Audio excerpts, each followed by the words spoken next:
Welcome back in, Jarl Fan Club, to another One Piece video. Today, we're here to yap about Chapter 1168's full spoilers, so if you have not checked them out for yourself, make sure to go down there to the pinned comment, because I'll be typing it out piece by piece, and also sourcing it out to where I found these spoilers in the first place, which would be Pew Piece's Twitter account. So, getting right into the mix, we're not going to hold back here. We got a narrator box to start us off. They talk about how the image of giants around the world, their perception is slowly rising thanks to marine giants and Harald's diplomacy, which is great. This is exactly what Harald has been working towards, so this is some good news. We go on and we get some bad news because Loki is now imprisoned. Yes, that is right. Because he destroyed Brewer's Village - Alcohol Village last chapter, he is now thrown in the Slammer. Harald returns from his trip, and he's now back at Elbaf, and he spends his moments with Ida.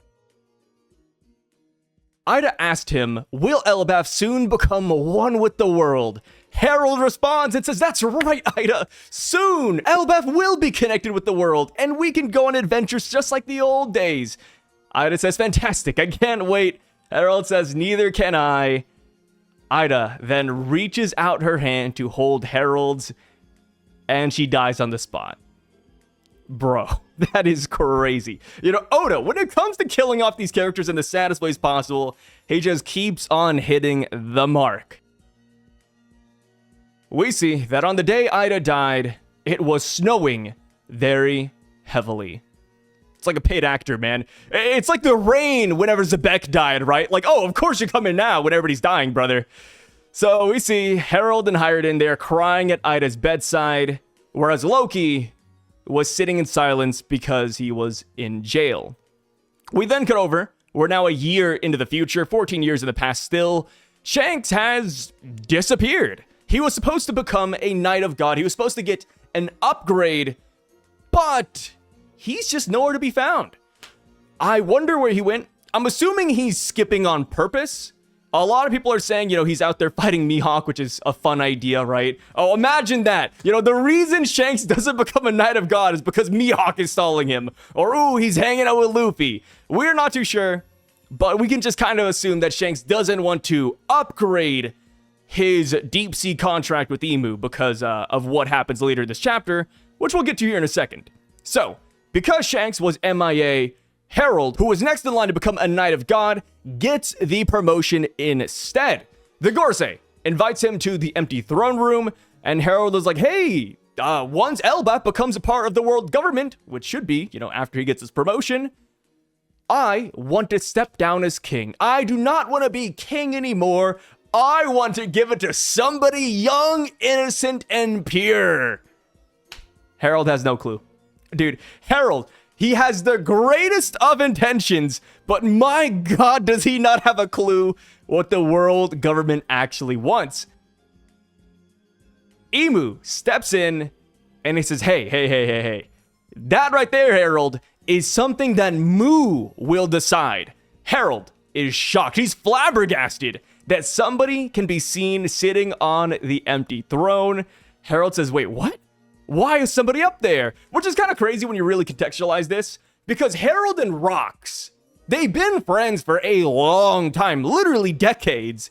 And you're telling me Rox never told Harald about Imu? Not even once, not even like a hint? Like, hey, Harald, the day I was at the Holy Land, let me tell you, man, I saw the ruler of the world. Nope, did not happen. Harald is shocked by Imu's presence. And Imu simply says, come forth, Harald. I've been watching thee.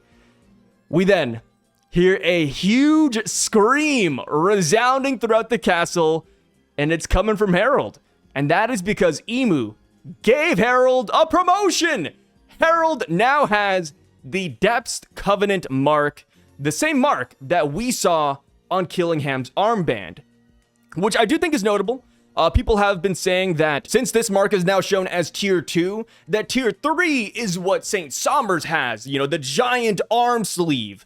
And I don't necessarily agree with that yet. I can see where that's possible, where, St. Somers has the tier 3 abyss mark, and that's what's, covering his arm. But the reason I'm hesitant to say that for sure is because we see that Sommers has this same armband. So Sommers is kind of like sporting both marks, I think. Not too sure what's going on there. But either way, the symbol we see on Killingham and Sommers' armband is pretty much what King Harald gets in this chapter, which is awesome. I do like the symbol a good amount, which makes me wonder what the tier 3 symbol looks like. Is it simply Sommers' full arm tattoo? Or is it going to be something different, like a slight variation of what we see this chapter? Still unsure. So, Harald says, I can feel it. My power level is increasing. Sounds like something out of Dragon Ball. To an alarming level. So we do get confirmation here that aside from immortality, you do get base stat upgrades, which is pretty cool. Imu says, from this moment forth, Harald, thou art a knight of immortality, a servant of Mu. Harald says immortality? This sounds like a dream to me, which is pretty insane, right? Now that we know that Harald was immortal at the time of death, we gotta give major kudos to Loki or whoever really did the final blow on him, because this would be considered the first immortal character that actually gets cooked in a fight. You know, Garling, head got lopped, knocked on the ground bleeding, but he didn't die. Saturn, beaten black and blue, didn't die until Imu extracted his powers. So it's like, damn, dude, Harald really is the first immortal death.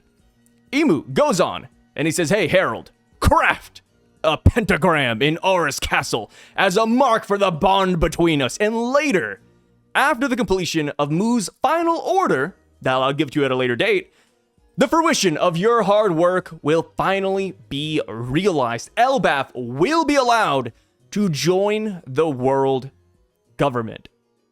So we see it right here. The Gorosei, Imu, the WG, they weren't stringing Harald along at all. They really meant what they said, that they would allow Elbaf to join the world once he becomes a Knight of God. Problem is that Harald doesn't like that final order, right? And it's one of those things where it's like, Harald should have seen the writings on the wall, but he was simply too fixated on the light at the end of the tunnel. You know, it blinded him from this final order. So, we see that Harald does return to Elbaf via his ship, and he does create the Mark of the Abyss in the throne room. So we finally got context on why that's there. And now that he's done that, Imu delivers the final order. Once he does this, Elbaf can join the world government. Imu says that he wants Elbaf to become a military nation and have a fleet as great as the Marines. Harald doesn't like this. He tries to resist the order, but his body starts moving on its own. The condition of the Depths Covenant. Once you become a Knight of God, you can no longer defy anything Imu says. So this right here is why I think that Shanks knowingly dodged the promotion. He did not want this to happen. Even though he would get promoted to Knight of God and see Imu firsthand, he did not want to be controlled, I'm assuming. And yes, this is a very dicey situation. So what's interesting about this, I would say, is that it doesn't sound like Imu is taking over Harald's body. I don't think we're going to enter this chapter and Imu's going to be like this blackened figure taking over his face. It really sounds like Harald's body is simply moving on its own. Harald can still talk by this point in time, and he orders the soldiers of Elbaf to tie him to a pillar and to summon Jarl and his sons at once. Because Hyrden was out on the open seas at this point in time, only Loki and Jarl were able to show up. We cut down over to the prison, and the guard says, hey, Loki, you're free now. Loki says, huh? The guard says, head over to Aura's castle immediately. The king demands your presence. We cut over to Jarl's house, which I think this is the first time we've ever spent time at his house. Jarl says, emergency, you say? What exactly is happening? And there we go. We end off with another narrator box staring at King Harald's painting, and they say that now we're back to the main story, boys. On that day, a mass slaughter occurred at the castle, leading the most beloved king of Elbaf, the wise sovereign King Harald, to lose his life. End of chapter, break next week. All right, so this is where the flashback really starts. People have been memeing for, I'd say, the past 5 months, saying, hey, Harald told Loki that he had 3 minutes to tell the story. But now, we're spending time with King Harald, we're seeing Roxy Zebek, the Kuja Pirates, God Valley. What is going on here? When does the flashback truly start? Is Luffy hearing all of this or some of it? What's going on? It looks like Oda is drawing that line in the sand, in my opinion, by saying back to the main story. So from this moment onwards, I believe the Straw Hats present are hearing this. So Luffy, Chopper, Scopper is there as well. Hiruden is there, and Loki. Yeah, is that it? Yeah, because Zoro and Sanji already left. The new Giant Warrior Pirates also left too. So yeah, that is the current audience, and this is where Loki's 3 minutes actually start. So the thing I'm most curious to see once we get the chapter is whether or not Imu is directly taking control of King Harald, or if King Harald's body is simply compelled to fight against everybody here and to make Elbaf a military nation. I'm leaning towards the latter, mainly because the person who talked about King Harald's blunder was Imu. So it sounds like King Harald made a mistake in Imu's eyes. So I don't think Imu is present currently, which seems odd considering Harald's body is moving. You'd think that Imu would be able to sense it, but we're not too sure yet, right? I do want to wait for the panels to actually make that decision. One thing, though, that I do want all of us to keep in mind, though, is that somebody shows up to the castle. There is still a third party, in my opinion, that arrives. Because after, we get the whole slaughter fest with everybody getting killed and the doors locking and etc., we do see that somebody goes down to the treasure room of Elbaf and looks at the Elbaf devil fruit. I don't think that's Loki. I don't think that's Yarul. And I also don't think that's King Harald. I mean, I could be wrong. It could be King Harald and that's simply Imu taking over, but we'll see, right? There's still a lot of mystery here, but we can see essentially what's going to happen more or less. Loki and Jarl show up, King Harald is being stabbed, and they're like, what the hell's going on? And then King Harald's like, hey guys, I can't control my body, somebody stop me. And then, of course, Loki's going to have to put him down. I bet it's going to be a very emotional scene, very much like Roxy Zebek, where Rox looked at Roger and Garp and said, hey guys, kill me please, put me down, I can't control myself. Harald, I think, is going to do essentially the same thing. The main difference is that Harald probably doesn't need the voice of all things to communicate, considering that he ordered for Jarl and Loki to show up right away. He also ordered the soldiers to tie him up. So it looks like Harald is still conscious, he just can't move his body. He's like a backseat passenger right now. So yeah, a lot of crazy stuff going down in this chapter, a lot of buildup, and we're here for it, right? Next week, or should I say 2 weeks from now, we will finally get the start of the flashback, which is hilarious, man. We've been here for 5 to 6 months, and the flashback is now just finally starting, which I do wonder how long we'll stay here. Going back to Loki's 3 minutes, I don't think there's too much to cover. It might take a chapter or two to wrap up all the events of the castle, and then we'll probably get a chapter of Loki sailing for 8 years until Shanks captures him. And then we'll cut back to present day. That's my assumption, but we'll see. Because we do have to remember that Scopper also is assisting Loki in this flashback. So Scopper could add in some different POVs, maybe show us Shanks' perspective or his perspective, which I think would be pretty interesting. But yeah, great chapter overall. One thing that is pretty unfortunate, though, is that this chapter, kind of like Kuma's flashback chapter, 1098, I believe is what it was, this chapter is somewhat incomplete. There's going to be a lot of panels that are rough sketches, if you recall that chapter when it released. And I'm assuming that's because either Oda is sick or the team just didn't have enough time to complete it, which is a little bit unfortunate. It kind of goes back to one of those old myths where it's like, oh, One Piece is always 2 or 3 chapters ahead. That was the case like 15 years ago, but nowadays it looks like, the One Piece team is kind of working on a time crunch here, which is a little bit unfortunate.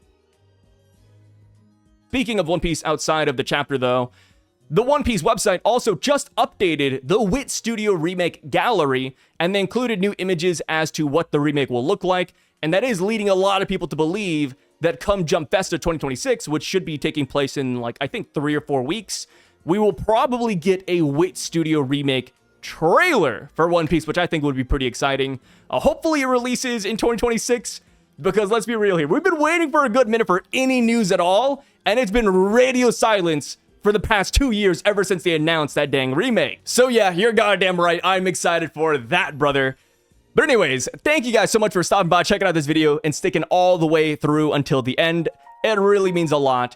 And because there's a break week, you know what that means. In the next couple of days, we will be coming back and reading through that comment section. So make sure to drop your opinions, your theories, your jokes, and etc.